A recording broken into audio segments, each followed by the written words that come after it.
როგორ უნდა მოიგოთ 100 ბურთი და 100 მაისური? გადადით ჩვენი პროფილიდან, არის მითებული ლინკი, დაასაბსკრაიბეთ და всё. აი ეგ არის. მეტი არაფერი არა თქვენგან საჭირო.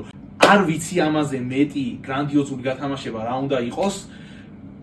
სტარტერი ათამაშებს 100 ბურთს და 100 მაისურს, რომელიც გათამაშდება კემპის მეშვეობით, ანუ ჩვენი პარტნიორი კომპანია კემპი გამოყოფს 100 ბურთს და 100 მაისურს, რომელიც გათამაშდება ჩვენს გამომწერებზე. როგორ უნდა ჩაერთოთ გათამაშებაში ამას? ჯერ კემპის გამომწერებს არ იჯავროთ, მეგობრებო, ჩვენი გათამაშებები გაგრძელდება, იმიტომ რომ ეს ადამიანი შეიძენს მაგ პროდუქციას და გაათამაშებს თქვენთვის, ამიტომაც სხვა გათამაშებზე ეს ზეგავლენას არ იქოინებს.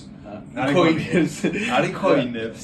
ხოლო რა შეეხება ქოინებს დაგვიტყით აუცილებლად ტაპ screen და რა შეეხება უშუალოდ 100 ბურთის და 100 მაისურის გათამაშებას პატარა დეტალებს ვეთქვი. ახდით სტარტერის გამომწერი YouTube-ზე და თქვენ მოიგებთ. და ეს ყველაფერი ნამდვილია როგორც დონატი.